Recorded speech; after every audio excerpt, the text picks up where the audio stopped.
នេះគឺជាវិធី reset Microtik router OB 20/11 series តាមរយៈ touch screen តែម្ដងយើងអាចនិយាយបានថាជា hardware reset ក៏បានពីព្រោះអីគឺយើងប្រើ touch screen hardware របស់វានឹងដើម្បីធ្វើការ touch reset configuration នោះបានតែម្ដងជំនួសឲ្យយើងចុចប៊ូតុង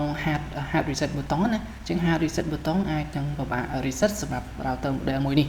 អញ្ចឹងយើងអាចធ្វើវាបានជាមួយនឹង touch screen ដែលមាននៅលើ Microtik router model 20/11 ទីផ្ទាល់តែម្ដងអញ្ចឹងនៅលើ touch screen យើង scroll ចុះមកក្រោមឲ្យអស់មកគឺយើងនឹងឃើញពាក្យ reset configuration ហើយបន្ទាប់មកយើងចុចនៅលើវានឹង load ឲ្យយើងវាយ password key អញ្ចឹង password នេះយើងអាចថាជា security key គឺ1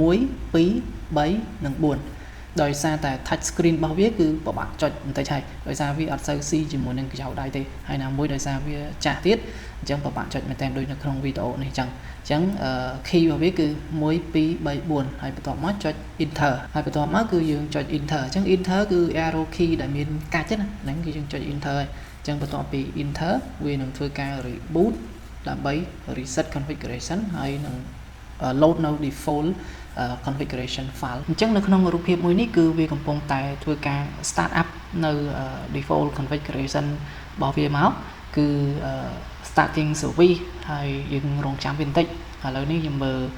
status របស់វាគឺវា load ភ្លើង LED ហើយ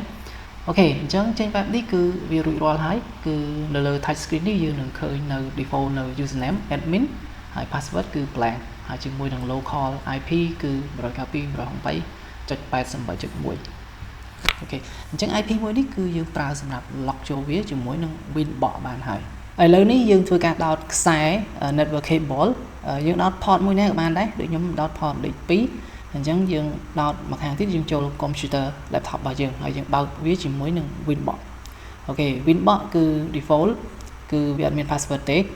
ហើយយើង refresh វាមកហើយបើសិនជាវាអត់ចេញទេគឺយើងវាយ IP វាចូលតែម្ដងទៅគឺ 192.168.1 ហ្នឹងហើយគឺជា default IP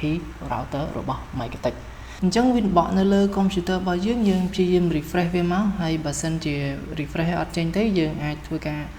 ឆែកមើល antivirus របស់យើងវាអាចនឹងជាប់ antivirus អញ្ចឹងយើង lock ចូលតាមរយៈ IP ហើយយើងធ្វើការចុច connect ទៅកាន់វាតែម្ដងអញ្ចឹងយើងឃើញថាយើងអាច lock ចូលបានហើយបន្ទាប់ពីយើង reset នៅ default configuration តាមរយៈ touch screen នេះបានបន្តតែម្ដងអញ្ចឹងមកដល់កន្លែងនេះបងប្អូនគ្នានឹងដឹងហើយគឺយើងត្រូវការបដូរនៅ user admin របស់យើងចេញដោយយើងដាក់ old password គឺអត់មានទេគឺយើងដាក់តែ password ថ្មីតែម្ដងទៅអូខេអញ្ចឹងយើងបាន reset router Microtik របស់យើង series 2011បានដោយជោគជ័យ